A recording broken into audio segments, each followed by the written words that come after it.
सबसे पहले मेरा प्यारा बच्चा, मेरे सामने जो चैप्टर है इलेक्ट्रोकेमिस्ट्री। इलेक्ट्रोकेमिस्ट्री में चैप्टर आप लोगों को पढ़ा रहा था। अभी तक मैं इलेक्ट्रोकेमिस्ट्री आपके साथ डिस्कशन कर रहा था। उसी में हम लोग क्या करेंगे कि नया कंटेंट पढ़ाना चालू करेंगे, उसके आगे बढ़ेंगे। आगे आज हम लोग थोड़े कुछ नए नियम सीखेंगे। वहां से भी न्यूमेरिकल काफी ज्यादा आते हैं। मतलब अगर मैं बात करूं कार्लॉस लॉ और उसके जो न्यूमेरिकल्स होते हैं, पिछली क्लास में आप लोगों ने न्यूमेरिकल्स की प्रैक्टिस नहीं किया था, तो आज की क्लास में हम न्यूमेरिकल की भी प्रैक्टिस करेंगे। तो जितने बच्चे पिछली क्लास किए होंगे उनको तो प्रॉपर समझ में आएगा, और जिन लोगों ने पिछली क्लास नहीं की है हो सकता है कि थोड़ी सी प्रॉब्लम हो। वैसे ज़्यादा प्रॉब्लम होगी नहीं।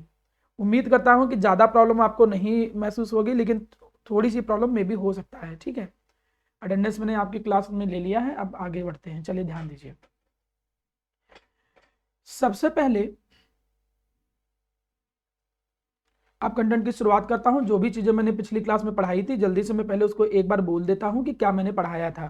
फिर उसके बाद तब मैं आज के कंटेंट पे चलूंगा, क्योंकि पिछला क्लास जिसने नहीं किया हो ध्यान दो। मैंने पिछली क्लास में एक टर्म पढ़ाया था मेरा प्यारा बच्चा, जहां पे मैंने एंडिंग किया था वो था कंडक्टिविटी।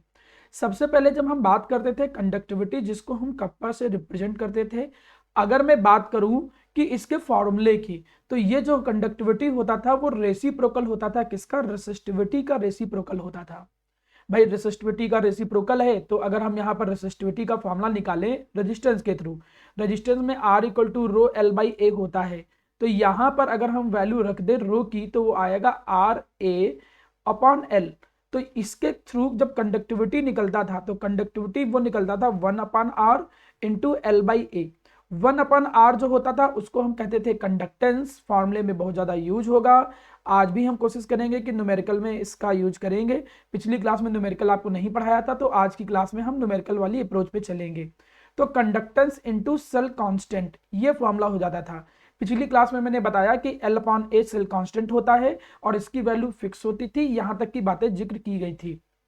आपको यह भी बात सिखाया गया कि जो कंडक्टिविटी होता है, उस कंडक्टिविटी की जो यूनिट की अगर मैं बात करूं, तो इसकी यूनिट देखो क्या निकल जाएगी। रेजिस्टेंस की यूनिट क्या हो जाती है? ओम। लेंथ की यूनिट सेंटीमीटर ले लो यहां पर, और area of cross section centimetre square. तो यहां पर अगर आप देखो तो इसकी यूनिट आती है ओम इनवर्स सेंटीमीटर इनवर्स। मतलब मैं इसको साइमन सेंटीमीटर इनवर्स करके भी लिख सकता हूं। याद रखिएगा, इस चैप्टर के न्यूमेरिकल में जितना न्यूमेरिकल करना जरूरी है, उसमें भी इस चीज का ध्यान रखना ज्यादा जरूरी है कि यूनिट जरूर लिखा करो। मैं खासकर कुछ अच्छे बच्चों को भी देखता हूं कि अधिकतर वो यूनिट को स्किप कर देते हैं। वो लास्ट में यूनिट लिखना नहीं प्रेफर करते हैं, याद नहीं आ रहा होता है। तो उस यूनिट ना लिखने के कारण आपका हाफ मार्क्स जो होगा केवल यहीं से कट जाएगा। तो इस बात का ख्याल बिल्कुल अच्छे से रखिए कि जो यूनिट होगा वो यूनिट जरूर लिखोगे। चलिए आगे बढ़ते हैं। कंडक्टिविटी तो ये मैंने यहां तक सिखा दिया था। अगर आपको याद हो कंडक्टिविटी की जो डिफिनेशन होती थी, उस कंडक्टिविटी की डिफिनेशन को भी मैं समझा देता हूं। कंडक्टिविटी की डिफिनेशन में देखो मैंने पढ़ाया क्या था। कंडक्टिविटी की डिफिनेशन में मैंने आपको यह सिखाया था कि अगर माना मेरे सामने कोई इलेक्ट्रोलिटिक सॉल्यूशन है, मैं उनके लिए बता रहा हूं जिन लोगों ने पिछली क्लास स्किप की थी, जो पिछली क्लास नहीं आए थे। सौर पिछली क्लास में आए थे? सौर प्रताप? अच्छा, देखता हूँ अटेंडेंस चेक करता हूँ। कितनी क्लासेस ये चैप्टर में पूरी क्लासेस की हो सॉरी तुम बेटा? अच्छा, लास्ट क्लास स्टार्ट की है, चलिए ठीक है। तबीयत तबीयत तब सही होगी सबकी? चल बेटा ध्यान दो। अब हमने क्या कहा मेरा प्यारा बच्चा कि एक्चुअली में अगर हमने कोई भी एक इलेक्ट्रोलिटिक सॉल्यूशन लिया, ध्यान से समझिएगा, हमने क्या लिया कि कोई भी एक इलेक्ट्रोलिटिक सॉल्यूशन लिया। अगर वो इलेक्ट्रोलिटिक सॉल्यूशन रखा हुआ है दो प्लेट के बीच में, दो ऐसी प्लेट जिनका एरिया ऑफ क्रॉस सेक्शन कितना होता है? 1 सेंटीमीटर स्क्वायर, और उनके बीच की जो डिस्टेंस होती है वो कितनी है? 1 सेंटीमीटर। या फिर दूसरी भाषा में तुम क्या कह सकते थे कि 1 सेंटीमीटर क्यूब वैल्यूम रखे हुए, 1 सेंटीमीटर क्यूब वैल्यूम हो, और 1 सेंटीमीटर क्यूब वैल्यूम वाला कोई भी जो इलेक्ट्रोलिटिक सॉल्यूशन होता है, वो इलेक्ट्रोलिटिक सॉल्यूशन जितना कंडक्टेंस शो करेगा, वो इलेक्ट्रोलिटिक सॉल्यूशन जितना भी कंडक्टेंस शो करेगा, उसी कंडक्टेंस की वैल्यू को हम क्या बोलते थे? कंडक्टिविटी के नाम से जानते थे। इतनी चीजें लगभग पुरानी हैं जो मैंने पिछली क्लास में आपको पढ़ाई थी। जो भी मैंने पूरा पिछली क्लास में आपको एक्सप्लेन किया था वो सारी चीजें आप लोग यहां तक समझ चुके हो। चलिए अब इसके आगे का पोर्शन हम स्टार्ट करते हैं। कंडक्टिविटी अगर आपको समझ में आ गया है तो बाकी चीजें भी आपको समझ में आएंगी, ध्यान दीजिएगा। आज हम लोगों का जो टॉपिक है वो है मोलर कंडक्टिविटी। चलिए देखते हैं, ध्यान दीजिए। एक सब बच्चे आज लेट आ रहे हैं, मैं क्या बताऊं। लेट बेटा मत आया करो, बहुत प्रॉब्लम हो जाती है, बच्चा बीच में डिस्टर्ब भी हो जाता है। अभी तो मैं आपको ज्वाइन इसलिए कर रहा हूँ क्योंकि ज्वाइन करना मेरी मजबूरी है। तो ध्यान दीजिए, क्लास स्टार्ट करता हूँ, सुनिए। हमारे सामने मेरा प्यारा बेटा जो आज का टॉपिक है वो है मोलर कंडक्टिविटी। कंडक्टिविटी तो तुमने पढ़ लिया था। देखिए, जो कंडक्टिविटी की डिफिनेशन है उसी में बस केवल एक टर्म एक्स्ट्रा ऐड करना है, उससे मोलर कंडक्टिविटी की डिफिनेशन बन जाएगी। सर क्या थी कंडक्टिविटी की डिफिनेशन? अभी मैंने बताया, फिर से रिवाइज करा देता हूं। मैंने बताया था कि अगर तुम्हारे सामने दो प्लेट हो जिनका एरिया ऑफ क्रॉस सेक्शन कितना हो 1 सेंटीमीटर स्क्वायर, दो प्लेट हो जिनका एरिया ऑफ क्रॉस सेक्शन कितना हो 1 सेंटीमीटर स्क्वायर और उनके बीच की डिस्टेंस है 1 सेंटीमीटर, उस कंडीशन में अगर उसके बीच में कोई इलेक्ट्रोलिटिक सॉल्यूशन प्रेजेंट है, कोई भी इलेक्ट्रोलाइट प्रेजेंट है, वो जितना कंडक्टेंस शो करेगा उसी कंडक्टेंस की वैल्यू को हम क्या बोलेंगे? कंडक्टिविटी। मतलब ये जो इलेक्ट्रोलिटिक सॉल्यूशन मैंने येलो येलो भर के रखा हुआ है, ये जितना भी कंडक्टेंस शो करेगा उसी कंडक्टेंस की वैल्यू को ही हम एक नाम दे देंगे कंडक्टिविटी। बात खत्म। अब आपको कुछ एक्स्ट्रा नहीं करना है, जो डिफिनेशन है बस उसी डिफिनेशन में, क्योंकि डिफिनेशन में आ गया मोलर कंडक्टिविटी, तो आप बस केवल ये बोल दो कि जो इलेक्ट्रोलिटिक सॉल्यूशन भरा है उसकी मोलैरिटी कितनी हो, 1 मोलैरिटी। बात खत्म यहीं पे। और वो जितना कंडक्टेंस शो करेगा उस वैल्यू को मोलर कंडक्टिविटी बोलेंगे। मतलब हम सीधी सी भाषा में ये कह सकते हैं कि molar conductivity can be defined as the conductance shown by an electrolytic solution which is kept between the two plate having the cross sectional area 1 centimeter square and aparted a distance of 1 centimeter having the concentration 1 molarity। कितना concentration वो रखे हैं? 1 molarity रखे हैं। इतनी बड़ी definition नहीं बोल सकते हो तो छोटी डिफिनेशन बोल दो। आप बोलो conductance shown by 1 centimetre cube of volume, बस conductance shown by 1 centimetre cube of volume having 1 molarity concentration, जिसका कंसंट्रेशन कितना हो? 1 मोलारिटी हो। इस तरीके से कुछ बोल सकते हो, ध्यान दीजिएगा। क्या बोल सकते हो? आप कह सकते हो molar conductivity can be defined as the conductance shown by electrolytic solution.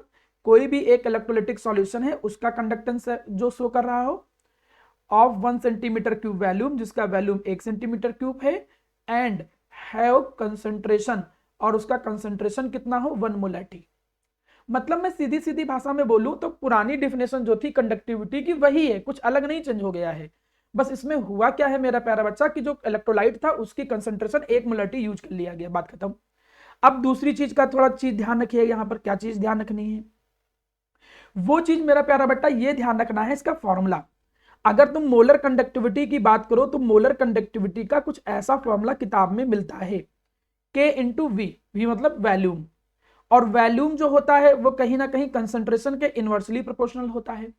भाई तुम जितना पानी मिलाते चले जाओगे डाइल्यूशन कर रहे हो तो कंसंट्रेशन तो कम होगा ना, मतलब वैल्यूम जब ज्यादा होगा, यहां वैल्यूम का मतलब होता है डाइल्यूशन करना, पानी मिलाना, तो वो कंसंट्रेशन के इनवर्सली प्रोपोर्शनल है। तो इसीलिए यहां पर वैल्यूम को रिप्लेस कर दिया गया कंसंट्रेशन से। आपको इस फॉर्मूले को याद रखना है, बहुत अच्छे से दिमाग में बैठा लीजिए। आपको ये फॉर्मूला अपने दिमाग में बहुत अच्छे से बैठा लेना है, इसको याद कर लेना ही लेना है। कुछ किताबों में यहां पर जो फॉर्मूला लिखा गया है, मैं कुछ बातें बता दूं, मोलर कंडक्टिविटी का जो फॉर्मूला लिखा गया है कुछ किताबों में वो K डिवाइडेड बाई C भी लिखा गया है। मैं दोनों में डिफरेंस बता देना चाहता हूं कि दोनों में देखो डिफरेंस क्या है। दोनों में ये डिफरेंस है कि ये फॉर्मूला हम तब यूज करते हैं जब कंडक्टिविटी जो होती है वो आपकी किसमें दे रखी हो? साइमन मीटर इनवर्स में। साइमन जब मीटर इनवर्स में दे रखा होगा, क्योंकि कंडक्टिविटी की यूनिट साइमन सेंटीमीटर इनवर्स भी लिख सकते हो, मीटर इनवर्स भी लिख सकते हो। डिपेंड ये करेगा कि लेंथ को तुम किसमें मेजर कर रहे हो, सीजीएस यूनिट है कि एमकेएस यूनिट है। तो अगर साइमन मीटर इनवर्स में होगा तो K डिवाइडेड बाई C होगा। लेकिन यहां पर अगर कंडक्टिविटी जो है, देखिए ये चीज किताबों में लिखी नहीं होती प्रॉपर, इसलिए बच्चे बड़ा कंफ्यूज होते हैं, इसलिए इस चीज को यही ध्यान रखना। अगर आप कंडक्टिविटी साइमन सेंटीमीटर इनवर्स में लेके चलोगे, जिसमें 90% न्यूमेरिकलों में हम इसी तरीके से ही सॉल्व करते हैं और इसी अप्रोच को ही तुम दिमाग में बना के रखो, तो वहां पर K into 1000 divided by C आएगा। सर C यहां पर क्या है? C है कंसंट्रेशन, यहां पर मोलारिटी हम लिख देते हैं। तो कई जगह पर हम फॉर्मूले को इस तरीके से मॉडिफाई कर सकते हैं। मोलर कंडक्टिविटी, मैं मोलर कंडक्टिविटी को डेल्टा M इस तरीके से रिप्रेजेंट कर सकता हूं या लैम्डा M से रिप्रेजेंट कर सकता हूं। ये दो प्रेजेंटेशन है। तो मोलर कंडक्टिविटी का जो फॉर्मूला निकल के आया वो निकला K इंटू 1000 डिवाइडेड बाई, यहां पर क्या निकला? मोलारिटी। ये निकला फॉर्मूला। आप चाहे नीचे वाला फॉर्मूला याद रखो, चाहे सी की फॉर्म में फॉर्मूला याद रखो, लेकिन जो फॉर्मूला मैं ब्रैकेट में कर दे रहा हूं ये फॉर्मूला अच्छे से याद होना चाहिए। जो बातें बोलता हूं उस चीज को ध्यान जरूर रखा करो। मैं आपसे बहुत उम्मीदें नहीं करता हूं, आप आधा एक घंटा भी पढ़ाई करो, 95 के अराउंड आराम से नंबर आ जाएंगे। जिनको 95 प्लस पाना है उनको भी ज्यादा मेहनत करनी है, लेकिन आधा घंटा तो मैं आपसे उम्मीद कर ही सकता हूं। रहा इसकी यूनिट पे, यूनिट इसकी जरूर याद रखिएगा, यूनिट न्यूमेरिकल में लिखना होता है। डायरेक्ट भी एक नंबर में पूछ ले, कोई बहुत बड़ी बात नहीं है। कंडक्टिविटी की यूनिट, अच्छा यूनिट निकालेंगे कैसे? कंडक्टिविटी की यूनिट क्या होती थी? Simon centimetre inverse. चलो जी, ये कंडक्टिविटी की यूनिट होती थी। इंटू 1000, 1000 से कोई मतलब नहीं। मोलैरिटी की यूनिट क्या होती है? मोल पर लीटर। तो इसको जब सॉल्व किया गया तो क्या आया? साइमन सेंटीमीटर इनवर्स इंटू क्या निकल के आया? मोल इनवर्स, और यहां पर ऊपर क्या आया? लीटर। लीटर की जो यूनिट होती है मैं उसको लिख कैसे सकता हूं? मैं लीटर को ऐसे लिख सकता हूं, सेंटीमीटर क्यूब, ऐसे लिख सकता हूं। 1 सेंटीमीटर क्यूब मीन्स 1 लीटर के राउंड ये जाएगा। तो अब अगर मैं इसको थोड़ा सा प्यारा बेटा सही रीअरेंज करूं, तो रीअरेंज करने पे देखो यूनिट क्या आई? Siemens centimetre inverse, really sorry, centimetre inverse नहीं, वो कट जाएगा। तो यहां साइमन, फिर ये आया सेंटीमीटर स्क्वायर आएगा, यहां पर क्या आएगा? Centimetre square. तो siemens centimetre square mole inverse. आप इस तरीके से इसकी यूनिट जो होगी वो याद करोगे, भूलिएगा नहीं, ये यूनिट इस तरीके से लिखा जाएगा। तो यूनिट को जरूर याद रखना है, बात नंबर 1। अब जो दूसरी बात सिखाने जा रहा हूं वो ध्यान दो, वो खासकर वो बच्चे ध्यान दें जो आईएससी बोर्ड में हैं, खासकर सीएमएस, एलपीएससी और जो बाकी बच्चे हैं। तो उनके लिए एक्चुअली क्या किया गया है कि बुक में मोलर कंडक्टिविटी के साथ साथ एक एक्स्ट्रा टर्म भी यूज किया गया है। सीबीएसई में नहीं यूज किया गया है, लेकिन आईएससी बोर्ड में ये यूज किया गया है। That is equivalent conductivity. एक टर्म यूज कर लिया गया है जिसे हम लोग बोलते हैं इक्विवेलेंट कंडक्टिविटी। सर हम इक्विवेलेंट कंडक्टिविटी की डिफिनेशन क्या बोलेंगे? आपको कुछ भी नहीं बोलना है। आप इक्विवेलेंट कंडक्टिविटी जैसे मोलर कंडक्टिविटी होता है वैसे ही सब कुछ डिफिनेशन रहेगा, बस मोलैरिटी की जगह कंडक्टिविटी, बस आपको मोलैरिटी की जगह पर ग्राम इक्विवेलेंट लिख देना है। हम कैसे निकालते हैं ग्राम इक्विवेलेंट, वो नॉर्मलिटी के टाइम बताया जाता है, जब टाइम मिलेगा तो मैं आपको अलग से भी बता दूंगा। आपको बस करना क्या है कि मोलैरिटी को रिप्लेस कर देना है और मोलैरिटी की जगह पर क्या वर्ड यूज करना है? Gram equivalent. सारी डिफिनेशन वही थी। मतलब अगर मैं डिफिनेशन बोलूं तो डिफिनेशन क्या निकल के आई? डिफिनेशन ये निकल के आई कि इक्विवेलेंट कंडक्टिविटी का मतलब होता है कंडक्टेंस सोन बाय एन इलेक्ट्रोलिटिक सॉल्यूशन। कोई भी इलेक्ट्रोलिटिक सॉल्यूशन कितना कंडक्टेंस शो कर रहा है, जिसके जो 1 सेंटीमीटर क्यूब में रखा हुआ है और जिसका कंसंट्रेशन 1 ग्राम इक्विवेलेंट के इक्वल है, having 1 gram equivalent of ions, ऐसे भी बोल सकते हो कि आयंस 1 ग्राम इक्विवेलेंट के इक्वल है या आयंस 1 मोलैरिटी के इक्विवेलेंट है, तो वो मोलर कंडक्टिविटी हो जाएगा। ग्राम इक्विवेलेंट बोलोगे तो इक्विवेलेंट कंडक्टिविटी हो जाएगा। डिफिनेशन में थोड़ा थोड़ा बदलाव होता है, डिपेंड ये आप पे करता है कि यार हम क्या चाहते हैं कि हम पूरी डिफिनेशन बोलें, इलेक्ट्रोलिटिक सॉल्यूशन जो 2 प्लेट के बीच में रखा है, क्रॉस सेक्शन एरिया इतना, डिस्टेंस इतना, ऐसे करके बोले, या 1 सेंटीमीटर क्यूब करके बोले। तो दोनों डिफिनेशन आपको समझ में आएंगे, कोई कठिन चीज नहीं है। एक बात और, इक्विवेलेंट कंडक्टिविटी के सर फॉर्मूले में क्या बदलाव आएगा? इक्विवेलेंट कंडक्टिविटी के फॉर्मूले में केवल यह बदलाव आएगा कि यहां पर मोलैरिटी था, लेकिन इसमें क्या जाएगा? नॉर्मेलिटी। सॉल्यूशन चैप्टर में ये पूरा साफ साफ बताया गया है कि नॉर्मेलिटी कैसे निकाला जाता है। जिसको नॉर्मेलिटी ना पता हो कैसे निकालते हैं हमें बता दीजिएगा, मैं लेक्चर भेज दूंगा, आप देख लीजिएगा। तो K into 1000 divided by normality, इस तरीके से क्या होता है, जो मैंने गलत रिप्रेजेंट कर दिया है, इक्विवेलेंट कंडक्टिविटी है। तो M ना होके यहां पर क्या आएगा? EQ। तो ये आईएससी बोर्ड वालों को केवल ध्यान रखना है क्योंकि उनके न्यूमेरिकलों में कभी कभी इक्विवेलेंट कंडक्टिविटी पूछा जाता है, तो नीचे नॉर्मलिटी रखा जाएगा, ना कि मोलरिटी रखा जाएगा। ओवरऑल इतने एक्सप्लेनेशन के बाद एक बात आप लोगों को बहुत अच्छे से क्लियर होना चाहिए कि मोलर कंडक्टिविटी जो होता है वो है वही कंडक्टिविटी, बस इसमें करना क्या है, इसमें एक काम ये करना है कि यहां पर जो कंसंट्रेशन है वो 1 मोलरिटी के इक्वल लेके चलोगे, इस बात का केवल ख्याल रखना है। ठीक है, आगे चलते हैं, नेक्स्ट चीजें आगे बढ़ता हूं, फिर आगे डिस्कस करते हैं। अब यहाँ पे एक बहुत अच्छी हेडिंग और आई है, इस हेडिंग को थोड़ा सा समझाता हूँ। मैं मंडे से कोशिश करूंगा कि बेटा आप लोगों को कैमरा ऑन करके बैठना पड़ेगा, और मैं उसका एक डिस्प्ले अलग लगाऊंगा जिससे मैं आप लोगों का फेस भी देखता चलूँ, क्योंकि फेशियल एक्सप्रेशन से क्लास थोड़ी सी लिटिल बिट बोरिंग की जगह पर सही रहती है। मुझे पता चलेगा आप पढ़ रहे हो कि नहीं पढ़ रहे हो, समझ रहे हो कि नहीं समझ रहे हो। तो मैं भले 2 सेटअप लगाना पड़े मुझे, लेकिन मैं आपका एक सेटअप और यहाँ पर अरेंज करूँगा जिससे मैं आपको प्रॉपर देखता रहूँ, जिससे मुझे ये पता चले कि हाँ यार आप लोग क्लास में अटेंटिव हो नहीं हो, कैसे पढ़ रहे हो क्या नहीं पढ़ रहे हो, आपसे क्रॉस क्वेश्चनिंग करेंगे जिससे क्लास और इंटरेस्टिंग हो। इस उम्मीद की वजह से मैं थोड़ा सा बदलाव करूंगा, मोस्ट पॉसिबली मंडे या ट्यूसडे से मैं अपना सेटअप और अरेंज कर लूँ थोड़ा। आइए चलते हैं, यहां पर देखते हैं। अब यहां पर कंडक्टिविटी और मोलर कंडक्टिविटी का क्या है, वेरिएशन सीखना है। ओके, कंडक्टिविटी अलग चीज थी, मोलर कंडक्टिविटी अलग थी। मोलर कंडक्टिविटी में जो इलेक्ट्रोलाइट था उसका कंसंट्रेशन 1 मोलरिटी था। अब दोनों में डिफरेंस देखिएगा कि वो कंसंट्रेशन के साथ, या फिर कभी कभी एग्जाम में पूछ लेता है कि डाइल्यूशन के साथ कैसे वेरी करता है। दोनों अलग अलग चीजें हैं लेकिन रिप्रेजेंट लगभग लगभग एक दूसरे का ही रूप नहीं कह सकते हो, एक दूसरे को कहीं ना कहीं इनडायरेक्टली रिप्रेजेंट करते हैं। ज्यादा डाइल्यूट होगा तो कंसंट्रेशन कम होगा, इस तरीके से। अब समझिएगा, सबसे पहले अगर मैं देखूं यहां पर डाइल्यूशन करने पे, तो आप देखोगे कि जो डाइल्यूशन जब हम करते हैं तो डाइल्यूशन करने पे कंडक्टिविटी जो होगी वो कम होगी, कंडक्टिविटी के इनवर्सली प्रोपोर्शनल होता है डाइल्यूशन करने पे।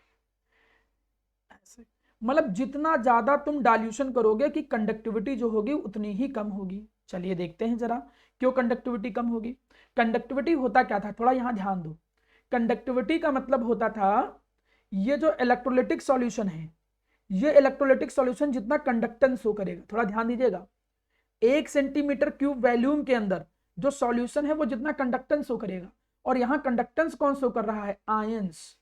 आयंस शो करते हैं कंडक्टेंस, जितने आयन होंगे उतना ज्यादा कंडक्टेंस होगा। अब चीज समझो, हम अगर डाल्यूट कर रहे हैं, एक एग्जांपल ऐसे समझो, वी आर डाल्यूटिंग, हम डाल्यूट कर रहे हैं। मैं आपसे एक खुद ही एक क्वेश्चन पूछता हूं, आप आराम से बता ले जाओगे, कोई बहुत कठिन चीज नहीं है। मैंने कहा कि ये इतना वॉल्यूम, थोड़ा ध्यान दीजिएगा, मैंने कहा कि जो ये इतना वॉल्यूम है वो 1 सेंटीमीटर क्यूब है।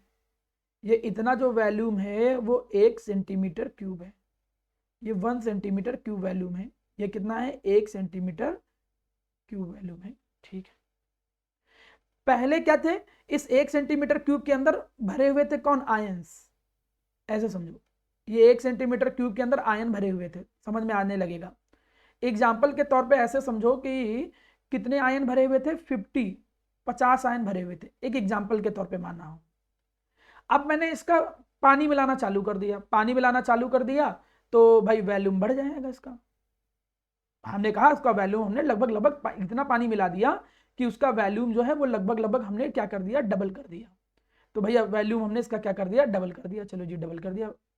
जब अब तुमने इसका वॉल्यूम डबल कर दिया, थोड़ा समझिएगा, जब इसका वॉल्यूम तुमने क्या कर दिया, डबल कर दिया, तो पानी मिलाया है तुमने, आयन थोड़ी एक्स्ट्रा डाला है, तो आयन एक्स्ट्रा नहीं डाला है, तो मतलब क्या हुआ कि वो जो 50 आयन थे, अब उसमें पानी ज्यादा है, आयन पूरे 2 सेंटीमीटर क्यूब में फैल गए, सेम नंबर ऑफ आयन। अब वो सेम नंबर ऑफ आयन कितने के अंदर फैल गए हैं, 2 सेंटीमीटर क्यूब के अंदर फैल गए हैं। तो अगर मैं यहां पर बोलूं कि पिछली तरह से अभी भी तुमको अगर 1 सेंटीमीटर क्यूब लेना है, तो उस 1 सेंटीमीटर क्यूब में नंबर ऑफ आयन पहले वाले के कंपैरिजन में कम हुए हैं कि ज्यादा हुए हैं, ये मैं आपसे जानना चाहता हूं, कोई एक लोग बताओ। Very good. तो मतलब सबको अब आइडिया लग गया कि हाँ नंबर ऑफ आयन कम होते हैं डाइल्यूट करने पे। क्लियर, क्योंकि हमको वॉल्यूम तो भैया 1 सेंटीमीटर क्यूब लेके ही चलना है ना। क्यों 1 सेंटीमीटर क्यूब वॉल्यूम लेके चलना है, क्योंकि कंडक्टिविटी की तो ये डिफिनेशन ही है। तुम वॉल्यूम थोड़ी बढ़ा सकते हो, you can not increase the volume, तुम वॉल्यूम नहीं इंक्रीज कर सकते हो। तो जब वॉल्यूम इंक्रीज नहीं कर सकते हो तो सीधी सी चीज है 1 सेंटीमीटर क्यूब के अंदर जब पानी ज्यादा मिला दोगे तो फिर 1 सेंटीमीटर क्यूब लोगे, पानी मिलाने से वॉल्यूम बढ़ता है। लेकिन जो डाल्यूट हो गया, ऐसा समझो भाई, हमने कहा कि हमने एक बॉटल लिया, इस बॉटल के अंदर शुगर सॉल्यूशन मिला दिया, आधा बॉटल पानी था, शुगर सॉल्यूशन मिलाया, तब उसकी स्वीटनेस, जब वॉल्यूम ज्यादा मिला दिया अब उसकी स्वीटनेस, तो बाद में स्वीटनेस कम हो जाएगी क्योंकि नंबर ऑफ शुगर पार्टिकल पूरे भर में फैल गए हैं। तो अब अगर मैं उसका जितना आधा पहले ले रहा था, उस आधे के अंदर नंबर ऑफ शुगर पार्टिकल जितने थे अब नहीं होंगे, अब पार्टिकल उससे कम होंगे। तो इनडायरेक्टली भाषा में तो समझाने के लिए है, आप सीधे सीधे ये कह सकते हो कि एज वी डू डाल्यूशन, जैसे आप डाल्यूशन करते हो तो डाल्यूशन करने पर नंबर ऑफ आयंस जो होंगे, number of ions per unit volume, ऐसे लिख सकते हो, उससे आइडिया लगने लगेगा, पर यूनिट वैल्यूम जो नंबर ऑफ आयंस होंगे वो कम होने लगेंगे। और कंडक्टिविटी जो थी या कंडक्टेंस जो था वो उन्हीं आयन के कारण था, इसके कारण कंडक्टिविटी जो होती है वो धीरे धीरे क्या होने लगती है, डिक्रीज होने लगती है। ये नियम बहुत अच्छे से याद रखिएगा। इसलिए डाल्यूशन जैसे जैसे तुम बढ़ाओगे तो कंडक्टिविटी कम हो रही है, तो इनवर्सली प्रोपोर्शनल का नियम है। मोलर कंडक्टिविटी में थोड़ी एक अलग बात हो गई। मोलर कंडक्टिविटी में बात अलग क्या हो गई कि वहां पे आयंस का उतना कोई खास रोल नहीं है, क्योंकि कंसंट्रेशन तुम पहले से फिक्स कर रखे हो 1 मोलैरिटी, भाई तुमने पहले से फिक्स कर रखा है 1 मोलैरिटी, मतलब नंबर ऑफ आयन में उतना कोई फर्क नहीं पड़ेगा। तो उसमें डाल्यूशन का क्या फर्क पड़ेगा, उसको हम फॉर्मूले से समझेंगे। मोलर कंडक्टिविटी का अभी तुमने फॉर्मूला देखा, that is K into V कहो या ऐसे लिखो K डिवाइडेड बाई C, दोनों में से जो फॉर्मूला लगाना हो। इन दोनों फॉर्मूले में आपको पता है कि जब डाल्यूशन करेंगे तो वॉल्यूम बढ़ेगा, वॉल्यूम बढ़ेगा तो मोलर कंडक्टिविटी बढ़ेगी, चाहे ऐसे डिसाइड कर लो। या डाल्यूट करने पे कंसंट्रेशन कम होता है, जब डाल्यूट करते हो तो स्वीटनेस कम होती है, मतलब कंसंट्रेशन कम होगा, तो डाल्यूट करने पे जब कंसंट्रेशन कम होगा तब भी मोलर कंडक्टिविटी बढ़ेगी। तो दूसरे वाले हिस्से को तुम लोग फॉर्मूले से एक्सप्लेन किया करो, जिससे कॉम्प्लिकेशन नहीं आएगा चीजों को समझाने में। आप सीधे ये कहो कि जैसे जैसे हम डाल्यूशन करते हैं वैसे वैसे मोलर कंडक्टिविटी बढ़ती है। तो उससे रिलेशन क्या निकल के आया, रिलेशन ये निकल के आया कि मोलर कंडक्टिविटी जो होती है वो डाल्यूशन के डायरेक्टली प्रोपोर्शनल है और केवल कंडक्टिविटी जो है वो इनवर्सली प्रोपोर्शनल है। ये दोनों चीजें बहुत अच्छे से याद रखो। मुझे याद है मैं पिछले साल जब बोर्ड पिछले नहीं 2-3 साल पहले जब बोर्ड की कॉपी चेक करने गया था, तब ये क्वेश्चन बोर्ड में था, और जो बच्चे 90 के आसपास भी नंबर पा रहे थे वो भी कुछ कुछ गलत लिख दे रहे थे, थोड़ा थोड़ा, चाहे वो चीजें याद ना हो, कुछ लोग रिवर्स लिख दे रहे थे, कुछ लोग इधर का उधर लिख दे रहे थे। तो ये चीजें आप लोगों को थोड़ा सा पता होना चाहिए प्यारा बेटा, आपको ये चीज मालूम होनी चाहिए कि जो कंडक्टिविटी है वो कम होती है डाल्यूट करने पे, और मोलर कंडक्टिविटी जो होती है वो बढ़ती है। जब इतनी चीज याद हो गई तो आपकी प्रॉब्लम खत्म, दिमाग में बैठा लिया तुमने। तुमने अभी तक सीखा क्या, तुमने सीखा कि मोलर कंडक्टिविटी कंडक्टिविटी जैसा था, बस उसमें जो इलेक्ट्रोलाइट 1 सेंटीमीटर क्यूब के अंदर है उसकी मोलर कंसंट्रेशन कितना होता है 1। मोलर कंडक्टिविटी का formula K into 1000 divided by C। ये C 1000 तब लगाते हैं जब 7 सेंटीमीटर इनवर्स में होगा। कहीं किसी न्यूमेरिकल में अगर केवल K डिवाइडेड बाई C लिखा होगा वो इसलिए क्योंकि K कंडक्टिविटी मीटर इनवर्स में लेके चल रहे हैं। इक्विवेलेंट कंडक्टिविटी ISC बोर्ड में है, अंतर क्या है, मोलरिटी की जगह नॉर्मलिटी रखना है फॉर्मूले में। वेरिएशन हमने देखा डाल्यूशन के साथ कैसे होता है, डाल्यूशन करने का मतलब पानी मिलाना, जैसे जैसे तुम पानी मिलाओगे तो कंडक्टिविटी जो होगी वो कम होगी, मोलर कंडक्टिविटी बढ़ेगी। चलिए आइए आगे बढ़ते हैं। ये तो समझ में आ गया, क्या सर समझ में आ गया, ये समझ में आ गया कि मोलर कंडक्टिविटी इंक्रीज होती है, लेकिन कैसे, दो अलग अलग केस दे दिए। कह रहा है कि molar conductivity for weak electrolyte and for strong electrolyte, ये भी वेरी इंपॉर्टेंट आप हिस्से में लिख सकते हो। अगर इस चैप्टर में से थ्योरेटिकल चीजों में से मैं देखूं तो ये ग्राफ कई बार पूछा गया है। तो ये ग्राफ कहता है कि मोलर कंडक्टिविटी का मतलब डेल्टा एम, ये कैसे वेरी करता है डाल्यूशन के साथ, ये कैसे वेरी करता है कंसंट्रेशन के साथ। तो मोलर कंडक्टिविटी कंसंट्रेशन के साथ किस तरीके से वेरी करता है, इस चीज को समझना है, ध्यान दीजिएगा, समझो जरा।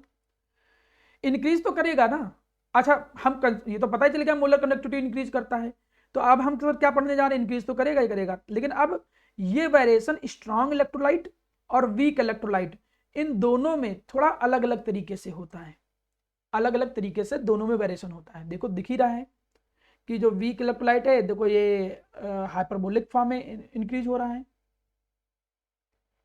ये ग्राफ हमने ड्रा कर दिया, ये एक तरफ हमने क्या ले लिया, एक कर्व हमने ड्रा कर दिया।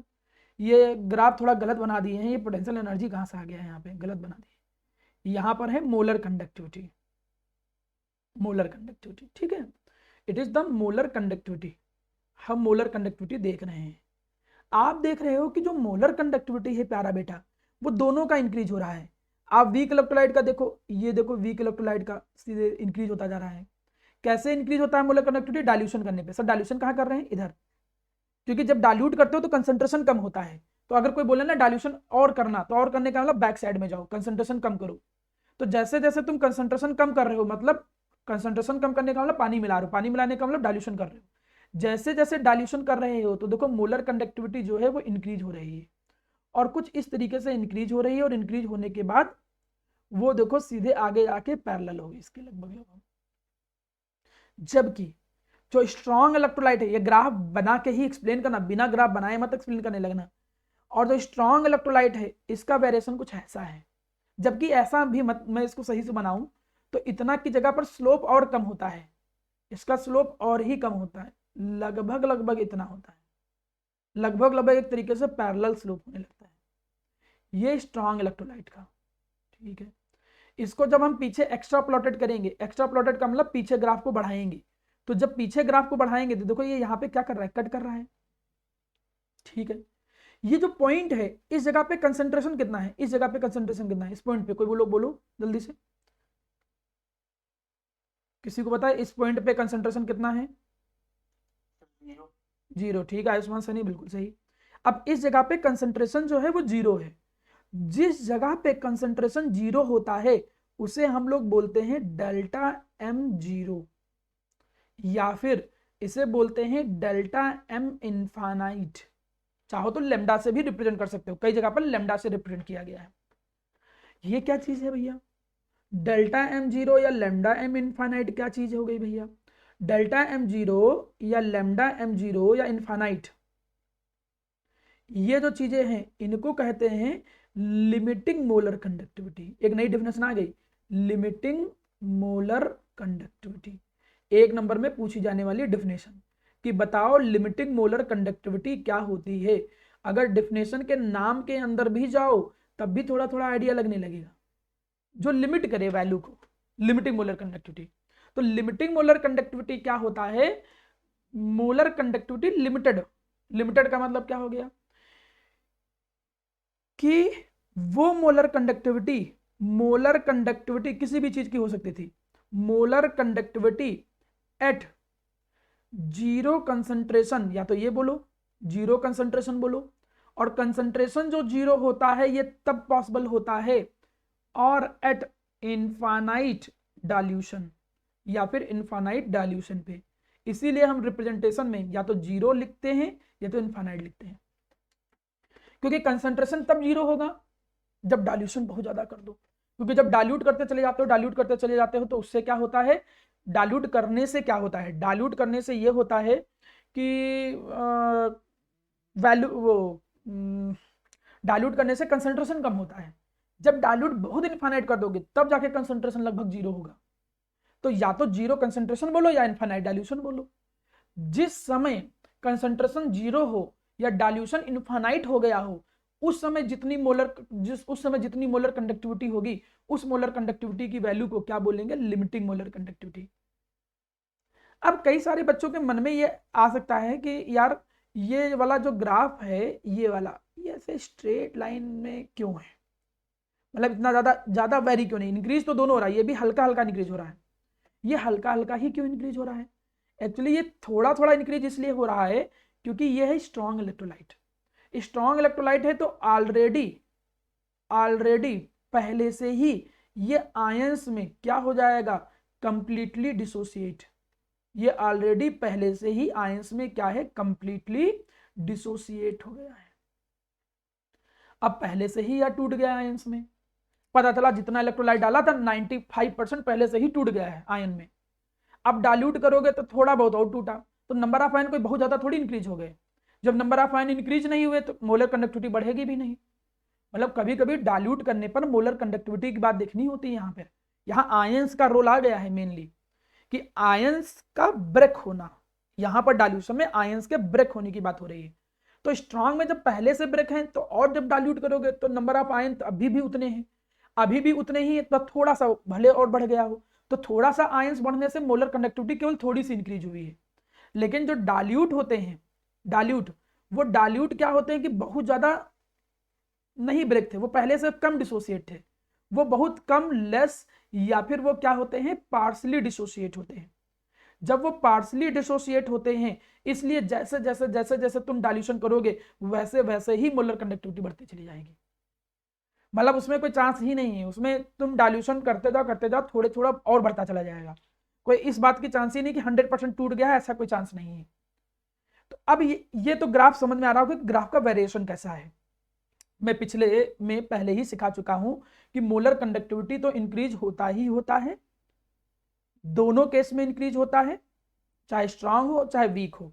स्ट्रांग में लगभग लगभग पैरेलल चला जाता है, वीक में उसके लगभग लगभग पैरेलल, सॉरी स्ट्रांग में क्या होगा कि वो पैरेलल टू कंसंट्रेशन, और वीक वाले में इंक्रीज होना चालू होगा और पैरेलल टू वाई एक्सिस हो जाएगा।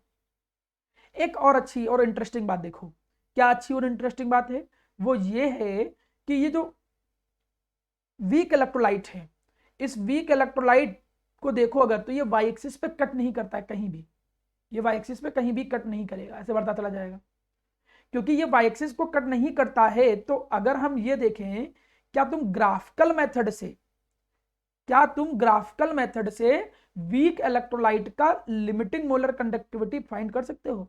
Limiting molar conductivity of weak electrolyte क्या तुम फाइंड कर सकते हो bye graphical method?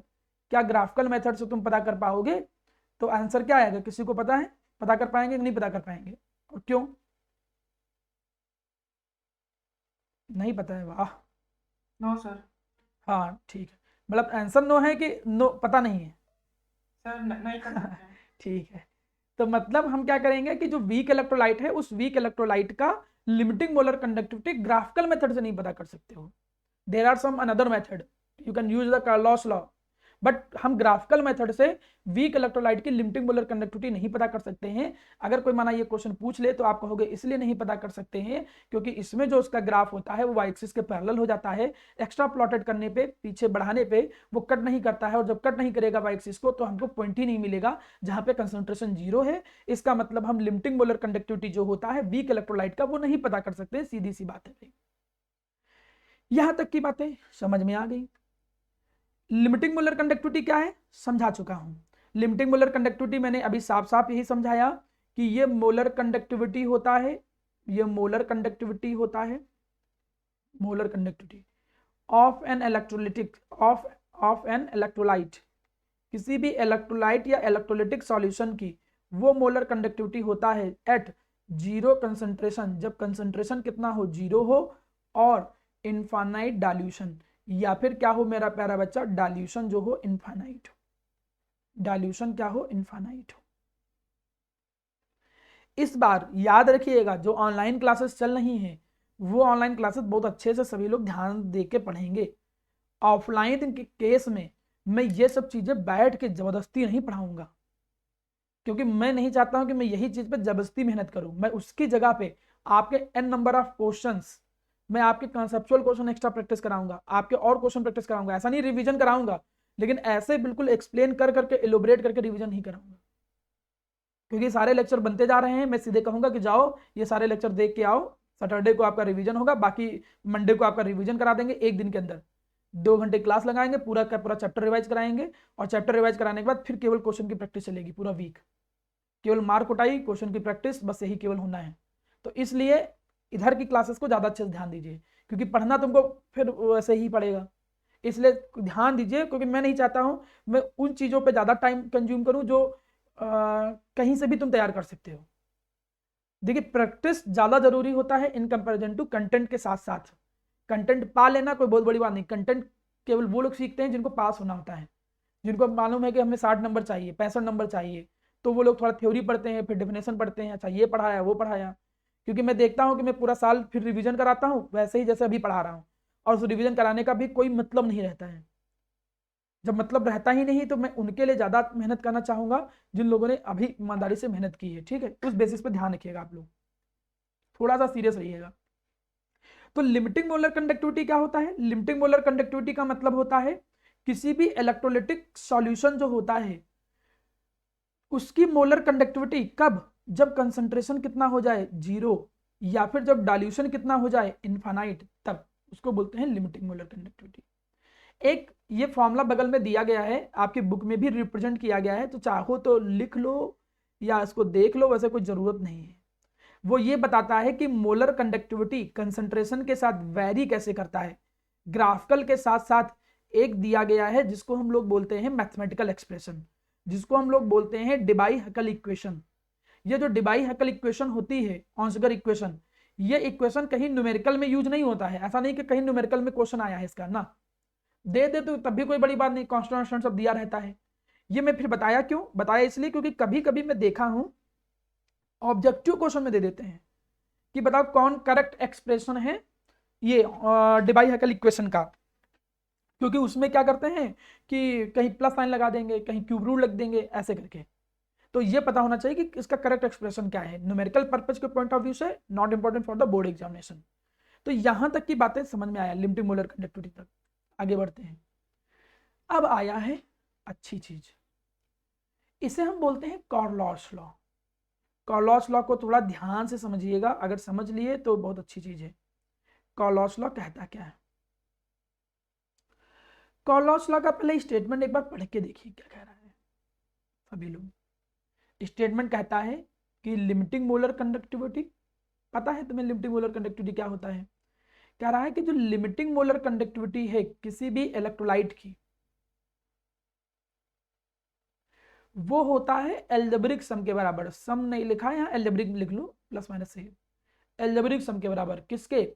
Individual contribution of anion and cation. Individual contribution of anion and cation का मतलब ये है, थोड़ा ध्यान समझो।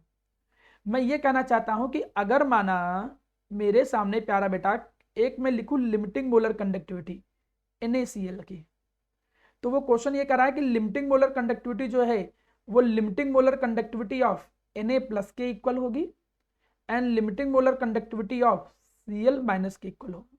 वो ये कह रहा है पहली बात कि limiting molar conductivity of cation और एनायन के सम के बराबर होगा, ये बात नंबर 1। इसमें इस बात का क्या मतलब है? Individual contribution. इंडिविजुअल कंट्रीब्यूशन का ये मतलब है, इंडिविजुअल कंट्रीब्यूशन का ये मतलब है कि दूसरे से फर्क नहीं पड़ता है।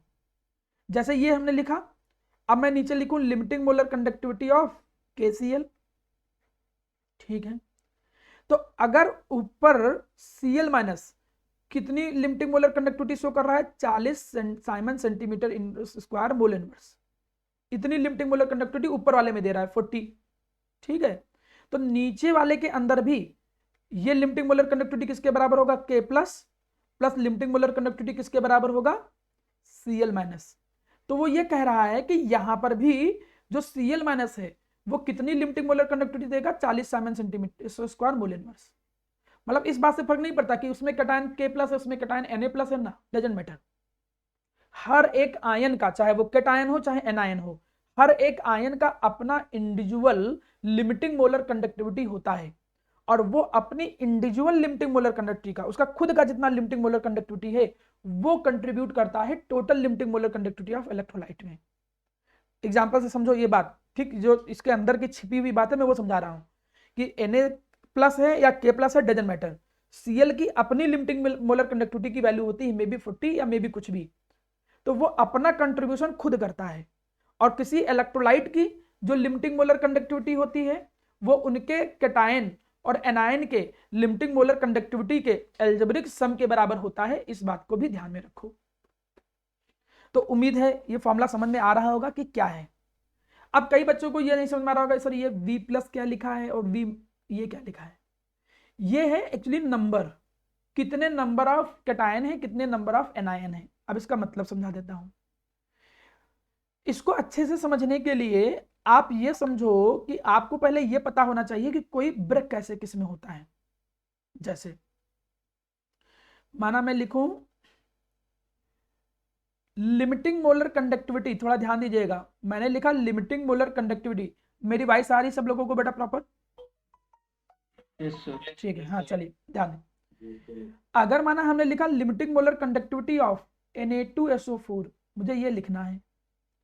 देखो ध्यान से, ये टूटेगा कैसे? ये टूटेगा 2Na प्लस में और सल्फेट आयन में, ऐसे ब्रेक होता है। आयन को ब्रेक करना आप जान लीजिए, जितने होते हैं कैटायन उतने नंबर यहाँ, जितने एनायन उतने नंबर यहाँ।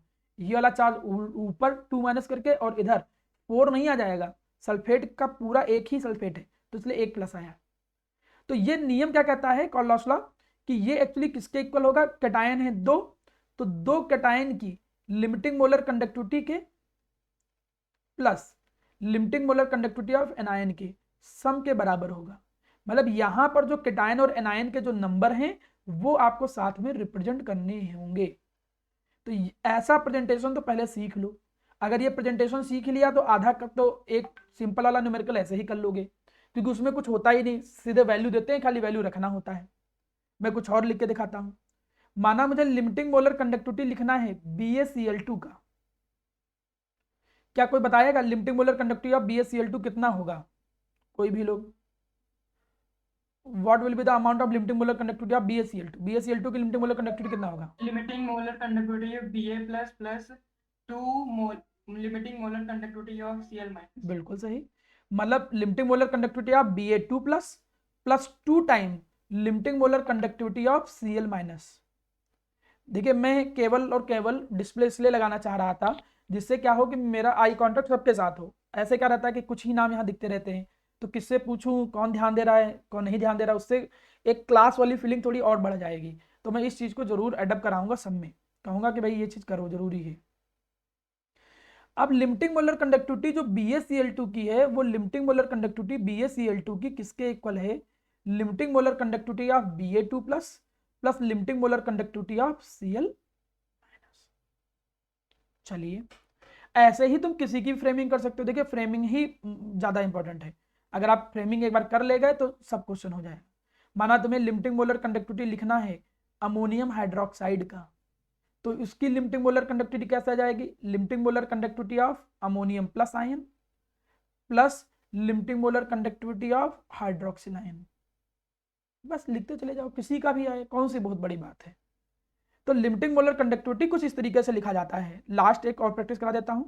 माना लिमिटिंग मोलर कंडक्टिविटी लिखना है हमें AlCl3 का, तो AlCl3 की लिमिटिंग मोलर कंडक्टिविटी कितना आएगा? किसी से मैं एक से पूछ ले रहा हूं। मुझे बताओ, ईसा आप बता सकते हो या हर्षकांत? हर्षकांत या ईसा में से कोई एक लोग बताओ, लिमिटिंग मोलर कंडक्टिविटी AlCl3 का कितना होगा?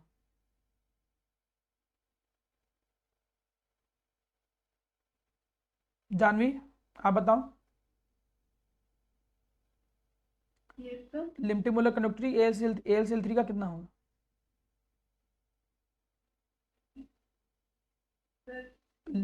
Limiting molar conductivity of, Al plus 3 times, हाँ Al3 plus plus 3 time limiting molar conductivity of Cl minus. Cl minus. देखिए बोलना भी सीखना आना चाहिए आप लोगों को, ऐसा नहीं है कि खाली पढ़ ही रहे हो आप लोग। आप लोगों को प्रॉपरली बोलना भी आना चाहिए, क्योंकि जब बोलना सीखोगे तब आप कहीं वाइवा में अच्छे से चीज़ें एक्सप्लेन कर पाओगे। तो इस तरीके से लिमिटिंग मोलर कंडक्टिविटी किसी की लिखी जाती है। लिमिटिंग मोलर कंडक्टिविटी किसी भी इलेक्ट्रोलाइट का हो, वो उसके कैटायन प्लस उसके एनायन के एल्जेब्रिक सम के बराबर होता है, जिसमें हर कैटायन और एनायन का अपना खुद का कंट्रीब्यूशन होता है लिमिटिंग मोलर कंडक्टिविटी का। और प्लस प्रोवाइड हम क्या कर देते हैं कि अगर जितने नंबर ऑफ आयन है उन नंबर ऑफ आयन को साथ ही साथ में मल्टीप्लाई कर देते हैं। ये हो गया। और इसी रूल को क्या कहते हैं? Carnot law. इसको बोलना और सीख लो। आसान डिफिनेशन मैंने यहाँ पर लिखा है जिससे ज्यादा अच्छे समझ में आए। मैं इसकी बुकलेट आज या कल में इसको भेज दूंगा आप लोगों को, बुकलेट से भी आप पढ़ सकते हो। Limiting molar conductivity of any electrolyte, कोई भी इलेक्ट्रोलाइट की लिमिटिंग मोलर कंडक्टिविटी क्या होता है? सम के बराबर, किसके? उसके कैटायन और एनायन के individual contribution of molar conductivity की। चलिए जी समझ में आ गया। एप्लीकेशन, बहुत सारी एप्लीकेशन है। हम एप्लीकेशन क्या है? पहली एप्लीकेशन की हम कैलकुलेट कर सकते हैं मोलर कंडक्टिविटी वीक इलेक्ट्रोलाइट का। Eight infinite dilution. देखो लिमिटिंग मोलर कंडक्टिविटी हम पता नहीं कर पा रहे थे, किसका नहीं पता कर पा रहे थे, ग्राफिकल मेथड से वीक इलेक्ट्रोलाइट का, लेकिन यहां तुम पता कर सकते हो। कैसे पता कर सकते हो? जैसे माना तुम्हें लिमिटिंग मोलर कंडक्टिविटी निकालना हो CH3COH का, इसकी लिमिटिंग मोलर कंडक्टिविटी निकालना हो, तो या तो तुम्हें पता हो limiting molar conductivity of acetate ion पता हो ये, और लिमिटिंग मोलर कंडक्टिविटी तुम्हें क्या पता हो, H प्लस पता हो। तो ये है तरीका नंबर 1, मेथड नंबर 1, इससे तुम डायरेक्ट निकाल सकते हो। क्लियर? मतलब एसीटेट आयन और H प्लस इन दोनों की लिमिटिंग मोलर कंडक्टिविटी पता हो तो तुम इससे डायरेक्ट निकाल सकते हो, बात नंबर 1। और ना भी पता हो स्ट्रॉन्ग की तो हम ग्राफिकल से भी निकाल सकते हैं, तो हम ऐसे भी कर सकते हैं। हम लिमिटिंग मोलर कंडक्टिविटी, इस चीज को थोड़ा ध्यान दीजिएगा, हम limiting molar conductivity of CH3COOH को कैसे लिख सकते हैं? उसको लिख सकते हैं limiting molar conductivity of CH3COONA, यह सब स्ट्रॉन्ग इलेक्ट्रोलाइट है, plus limiting molar conductivity of HCl minus limiting molar conductivity of NaCl। Sir ये कैसे लिख दिया? इसमें तुम देखो हमने एक अलग तरीके से उसको फ्रेम किया, जैसे हेस लॉ में नहीं करते थे, हेस लॉ में इक्वेशन को जोड़ घटा के इधर उधर करके अपने अकॉर्डिंग लाते थे उसको। तो यहां पर देखो हमको चाहिए था एसीटेट CH3CO चाहिए था। अब माना इन चार की वैल्यू दे रखी है, इन चारों की वैल्यू तुम्हें पता है, तो जोड़ना घटाना कैसे वो आइडिया लग जाता है। कैसे? CH3CO चाहिए, अब CH3CO किससे मिल जाएगा? इससे मिल जाएगा, क्योंकि ये किसके बराबर है, दिस प्लस दिस, तो CH3CO माइनस इससे मिल गया। चलो H प्लस किससे मिलेगा? H प्लस HCl से मिल जाएगा। H प्लस किससे मिल जाएगा? HCl से। देखो ये हमको चाहिए था, पहले वाले से मिल गया, ये चाहिए था हमको, दूसरे वाले से मिल गया। अब जो एक्स्ट्रा आ गया, देखो एक्स्ट्रा क्या आ गया, Na हमें नहीं चाहिए तो Na देखो यहां घट गया, Cl हमें नहीं चाहिए तो Cl यहां घट गया। तो अब आपको क्वेश्चन आएगा कैसे? क्वेश्चन में माना पूछेगा कुछ ऐसा, कहेगा इसकी या तो डायरेक्ट दे देगा, दोनों को ऐड कर लो, नहीं तो इसकी लिमिटिंग मोलर कंडक्टिविटी पूछेगा और इन तीनों की देगा, स्ट्रॉन्ग वालों की। तो इन तीनों को कुछ ऐसे अरेंज करना है जिससे इसकी वैल्यू निकल के आ जाए। तो इसी को ध्यान देते रहो, कैटायन एनायन को ध्यान देते रहो कि किनको जोड़ना घटाना कैसे है, उस बेसिस पे उसको रीअरेंज करोगे। जैसे इस क्वेश्चन में चाहे तो इनकी वैल्यू दे रखी होती तो डायरेक्ट आंसर आ जाता, अब यहां पर इनकी वैल्यू तीनों की दे रखी होती तो इन दोनों को जोड़ के इसको घटाना पड़ेगा। क्यों? जिसको नहीं समझ में आया एक बार दोबारा समझ लो। इसको जब जोड़ोगे तो CH3COO यहां से मिल जाएगा, इस पूरे को भी जोड़ना पड़ेगा क्योंकि जोड़ते समय ही H प्लस मिलेगा। अब जोड़ते समय ये दो एक्स्ट्रा जुड़ गए, Na और Cl एक्स्ट्रा जुड़ गए, तो जब NaCl घटाएंगे तो ये पूरा घट जाएगा। तो घटाने से पर भी तुम्हें देखो क्या मिला, केवल CH3CO निकला और यहां से क्या निकला, H प्लस, मतलब वही वैल्यू निकल के आ गई। तो कार्लॉस लॉ कई जगह पे हेल्प करता है, जिनमें से पहली हेल्प क्या है कि हम वीक इलेक्ट्रोलाइट की भी लिमिटिंग मोलर कंडक्टिविटी निकाल सकते हैं। ये बात बहुत अच्छे से दिमाग में बैठा लीजिए सभी लोग। आगे चलिए, जो डाउट हुआ करे आप पूछ भी लिया करो। दूसरी जो चीज है वो क्या है, that is degree of dissociation. चलिए अब डिग्री ऑफ डिसोसिएशन भैया क्या है जी, ये भी देखते हैं। डिग्री ऑफ डिसोसिएशन मतलब क्या है? डिग्री ऑफ डिसोसिएशन का ये मतलब हुआ कि यहां पर एक फॉर्मूला है, इस फॉर्मूले पे बहुत अच्छे से ध्यान देना, डिपेंड आप पे करता है कि न्यूमेरिकल कैसे आएगा। तो एक फॉर्मूला है अल्फा, डिग्री ऑफ डिसोसिएशन को कहते हैं, कितना डिसोसिएट हुआ, कई बार यूज हुआ है, सॉल्यूशन में भी यूज हुआ है। वो लिमिटिंग मोलर कंडक्टिविटी किसी भी कंसंट्रेशन पे, और लिमिटिंग थोड़ी बोलेंगे, केवल मोलर कंडक्टिविटी बोलेंगे, केवल molar conductivity at any concentration और लिमिटिंग मोलर कंडक्टिविटी के रेशियो के क्या होता है, इक्वल होता है। ये है फॉर्मूला, ठीक। मतलब क्वेश्चन में जैसे माना कोई कहे कि लिमिटिंग मोलर कंडक्टिविटी जो है HCl की ये वैल्यू दिया गया है x, और कहे कि मोलर कंडक्टिविटी HCl की किसी कंसंट्रेशन पे, जब कंसंट्रेशन इतना था तो उसकी वैल्यू दे रखी है y, तो अल्फा निकालो तो वो कितना आएगा, y डिवाइडेड बाई x। लेकिन क्या क्वेश्चन इतना आसान होगा? तुम खुद देखो, क्वेश्चन हम जैसे मर्जी यहाँ वैसे तोड़ सकते हैं। देखो कैसे तोड़ सकते हैं क्वेश्चन, अगर माना हमको तोड़ना हो, माना ये दे रखा हो, ध्यान देना सभी लोग, आप बहुत ध्यान दीजिएगा, सभी लोग ध्यान दो। माना ये वैल्यू दिया हुआ है, ये वैल्यू दिया है, बहुत अच्छा, वैल्यू रख दिया, आंसर आ गया। पता चला ऊपर वाली वैल्यू नहीं दे रखी है, अब यार ऊपर वाली वैल्यू नहीं दी है, मतलब मोलर कंडक्टिविटी इलेक्ट्रोलाइट की नहीं दे रखी है, तो उसका फॉर्मूला हमने सिखाया था, देखो क्या, K × 1000 डिवाइडेड बाई m, ये फॉर्मूला सिखाया था। माना क्वेश्चन और कठिन करना हो उसको, वो क्वेश्चन ये कठिन करना चाहता है, कह रहा है कि भैया हम इस क्वेश्चन में के भी नहीं देंगे तुमको, जाओ जो करना कर लो। आप क्वेश्चन में मना के भी नहीं दिया, जब के नहीं दिया तो के का भी तो फॉर्मूला पढ़ रखे हो। क्या के का फॉर्मूला पढ़ रखे हो? 1/r इंटू एल बाई ए। पता चला उसमें न्यूमेरिकल और थोड़ा बोलना चाहे कि कंडक्टर जो है उसकी एरिया क्रॉस सेक्शन की जो रेडियस है इतना है, तो एरिया क्रॉस सेक्शन को ओपन कर लो कि पाई आर स्क्वायर लगा सकते हो। मतलब अब रेजिस्टेंस हो सकता है कहीं फंसा दे, कहीं से निकलवा ले, वहां से कंडक्टिविटी निकालो फिर यहाँ पे रखो।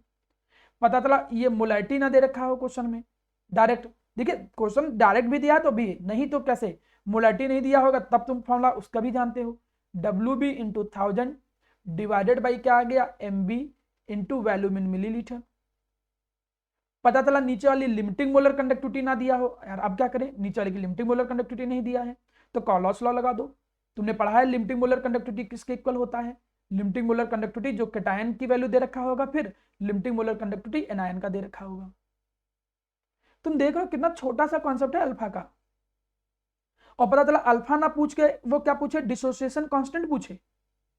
अब डिसोसिएशन कांस्टेंट पूछे तो क्या, तो उसमें के का फॉर्मूला होता था मोनो बेसिक मोनो एसिडिक में C alpha square 1 minus alpha. Solution chapter में आप लोगों ने इसको पढ़ा हुआ है। अब सी तो मोलैरिटी होती थी, पता चला के निकालने को कहे, और के निकालने के लिए पहले अल्फा निकालना पड़ेगा और अल्फा यहां से निकालना पड़ेगा, और अल्फा में कितने क्वेश्चन बना सकता है तुम खुद देख लो यार। अब यही तो हो जाता है, अब ये कंपटीशन का लेवल बनता है कि भाई कंपटीशन का लेवल माना सिंपल बोर्ड लेवल आएगा तो दोनों को वैल्यू दे देगा, डायरेक्ट पूछ लेगा, बहुत आसान पेपर, या थोड़ा कठिन करेगा तो एक वैल्यू छुपा देगा, नीट लेवल में गए तो 2 वैल्यू छुपा देगा, थोड़ा और कठिन लेवल में गए तो के करके कहीं यूज करेगा, के को किसी और चैप्टर में रिलेट करा लेगा, ये के को जोड़ देगा वहाँ उसका क्या कहते हैं थर्मोडायनेमिक्स में डाल दिया उसने के, या नहीं इसी के को उसने डाल दिया क्या नाम है इलेक्ट्रोकेमिस्ट्री में डाल दिया, और फिर निकलवाया इलेक्ट्रोकेमिस्ट्री के थ्रू ये वैल्यू यहाँ पर, और क्वेश्चन को मिक्स करके उसने फिजिकल केमिस्ट्री क्वेश्चन बना दिया आईआईटी मेन या एडवांस का। तो कभी भी जो तुम पढ़ते हो वो नॉलेज नहीं, आप उसको अच्छे से सीखने पे ज्यादा ध्यान दो रटने की जगह पे। जब चीजें पता होंगी ना तब आप चीजों को ज्यादा अच्छे से समझ पाओगे। ऐसा नहीं मैं हर साल कहीं कोई आकाश से पढ़ के आ रहा है, कोई कहीं से पढ़ के आ रहा है, वो भी मैं डील करता हूँ सबको, तो देखता हूँ कि उनको बेसिक क्लियर नहीं, वहां बस केवल फॉर्मूले फॉर्मूले बस यही रटे पड़े हुए हैं सब, दिन भर मस्ती किए, शाम को फॉर्मूले पढ़ लिए 4-5 रटे रटाए फॉर्मूले, कोई शॉर्टकट बता दिया हा हा हुई, इसके बाद शाम को क्वेश्चन लगाया, अंदर से इतना खुश कि यार हमारा तो आईआईटी 2 क्वेश्चन हो गए, फॉर्मूला बेस्ड क्वेश्चन आ गया, लेकिन क्या सारे क्वेश्चन हो जा रहे तुमसे? तो कॉन्सेप्ट को बहुत अच्छे से दिमाग में बना के रखो, उससे चीजें अपने आप धीरे धीरे क्लियर होने लगती हैं। तो ये सब चीजें आपको क्लियर हो गई, डिग्री ऑफ डिसोसिएशन के कैसे निकालेंगे, और ये लिमिटिंग मोलर कंडक्टिविटी के क्वेश्चन कैसे करेंगे।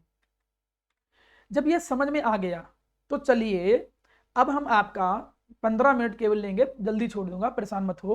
15 मिनट में देखते हैं कितने कितने क्वेश्चन करने हैं। मैं केवल क्वेश्चन की हिंट दूंगा जिससे सारे क्वेश्चन हो भी जाएं और आपको ज्यादा लेंदी भी ना लगे। देखते हैं, कैलकुलेशन पे ध्यान नहीं देंगे, कल आपको प्रैक्टिस करने हैं। मैं अभी आज होमवर्क का अगर गुरु बना होगा तो ये आज का होमवर्क यही बोल दे रहा हूं मैं सबको कि आप कम से कम 25-30 नहीं तो 10 क्वेश्चन तो कम से कम लगाओ इस पर बेस, नॉलेज सब मिला के, इसीलिए 25 बोला था। अब कंडक्टिविटी जो है क्वेश्चन में, कंडक्टिविटी वो कंडक्टिविटी कितनी दी गई है 0.0248 साइमन सेंटीमीटर इनवर्स, ठीक। मोलारिटी कितनी है 0.20 m, ये मोलारिटी है, ठीक है। कंडक्टिविटी इतनी है, मोलारिटी इतनी है। पूछ क्या रहा है डेल्टा एम, तो क्वेश्चन में फॉर्मूला क्या जाएगा डेल्टा एम इक्वल टू के इंटू 1000 डिवाइडेड बाई सी, सीधे फॉर्मूला लग जाएगा, साइमन सेंटीमीटर इनवर्स में दे रखा है, कोई टेंशन ही नहीं, वैल्यू रखो आंसर आ गया। पहला क्वेश्चन तो बच्चों वाला।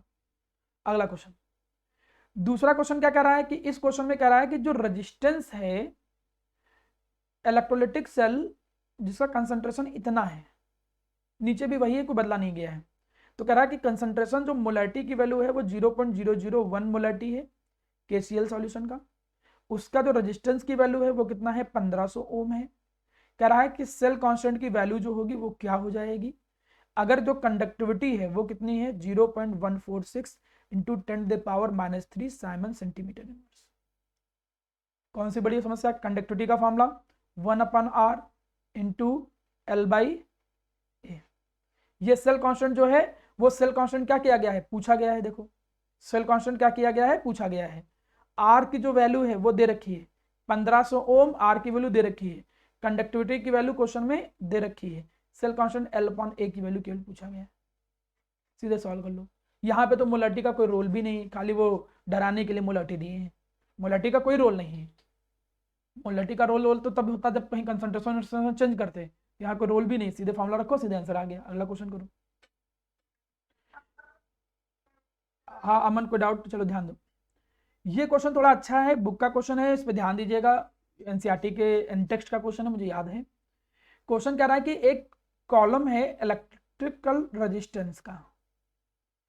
अब ये जो कॉलम है, इस कॉलम में जो इसका डायमीटर है वो डायमीटर कितना है, 1 सेंटीमीटर।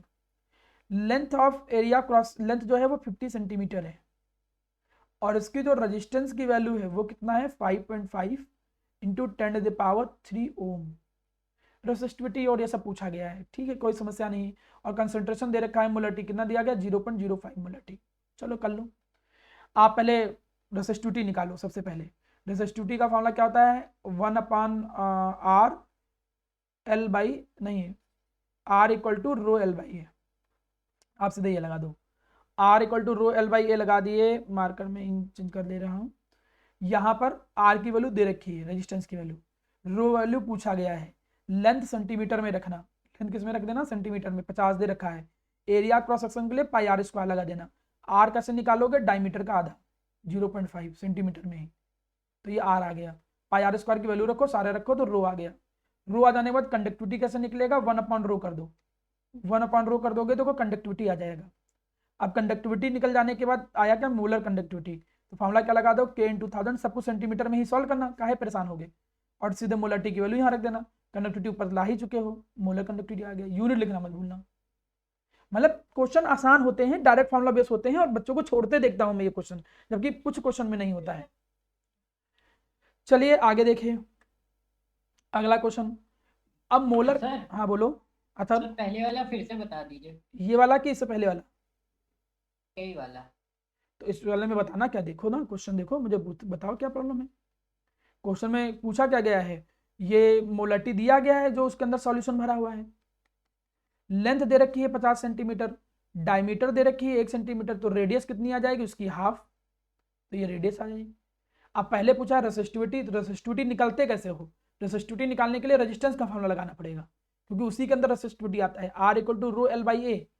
अब इसमें देखो हमको पूछा गया है रो, अब देखो बाकी चीजें पता है कि नहीं पता है, तो वो सब पता मिल जाएगा। रेजिस्टेंस दे रखा है क्वेश्चन में, लेंथ दे रखा है सेंटीमीटर में, एरिया ऑफ क्रॉस सेक्शन होता है, और एरिया ऑफ क्रॉस सेक्शन कितना होता है, πr², शुरू में बताया हूँ। R रेडियस होती है, तो रेडियस कैसे निकालें, तो जो डायमीटर है उसका आधा कर दोगे, तो जैसे डायमीटर का आधा करोगे तो रेडियस आ जाएगी। वैल्यू रखा सारा, तो रो निकल के आ गया। अब जब रो निकल के आ गया तो उसका इनवर्स कर दो, क्योंकि 1/रो रेसिस्टिविटी का जो उल्टा होता है वही कंडक्टिविटी होता है, तो दूसरा पार्ट सॉल्व हो गया, कंडक्टिविटी। तीसरा पार्ट मोलर कंडक्टिविटी पूछा, तो मोलर कंडक्टिविटी का फॉर्मूला लगाओ, ये फॉर्मूला होता, फॉर्मूला तो याद होना चाहिए। कंडक्टिविटी जब निकाल चुके हो सेंटीमीटर में, 1000 होगा ना उधर, हाँ 1000 ही, सॉरी, K/1000 कर दिया और नीचे कंसेंट्रेशन रख दिया, आंसर आ गया सीधे। चलिए आगे बढ़ते हैं।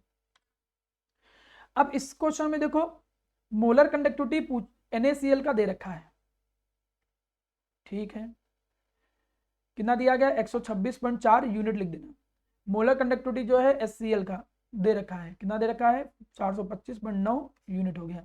मोलर कंडक्टिविटी जो है 91 सॉरी उसका दे रखा है Na एसीटेट, AC है वो, एक्चुअली ए ही नहीं लिखा, एसीटेट है। एसीटेट का मतलब वो एक्चुअली CH3COONA है, इसकी वैल्यू कितनी दी गई है, 91 यूनिट। पूछा क्या गया है, मोलर कंडक्टिविटी निकालो किसका, एसीटेट और H, एसीटेट और H का मतलब ये, इसकी मोलर कंडक्टिविटी पूछा है, तो कौन सी बड़ी बात है। अभी इसी की ही फ्रेमिंग तो सिखाया था हमने, इसकी फ्रेमिंग में क्या सिखाया था कि अगर इसकी वैल्यू निकालनी है तो लिमिटिंग मोलर कंडक्टिविटी जो होगा CH3COONA ले लो, इसमें क्या करना है, इसमें से फिर HCl की ले लो, उसको भी ऐड कर दो, और Na और Cl जो एक्स्ट्रा आ गया है उसको घटा दो, तो ये वाली वैल्यू घट जाएगी। क्या घट जाएगी, CH3 क्या नाम, HCl नहीं NaCl, NaCl की वैल्यू घटा दो, तो यहाँ ये Na एक्स्ट्रा निकल गया, यहाँ Cl एक्स्ट्रा निकल गया, आ गया तुम्हारी वैल्यू। ये फ्रेमिंग ही सिखाया था, फ्रेमिंग समझ में आया हो तो क्वेश्चन समझ में आ गया होगा। अगले क्वेश्चन पे आते हैं, बस हो गए क्वेश्चन। तो मेन जितने क्वेश्चन थे वो हमने आपको सिखा दिए हैं। आज का टॉपिक आपको प्रॉपर समझ में आया होगा, ऐसा नहीं है कि कोई कठिन टॉपिक आज आपको सिखाया गया है। मैं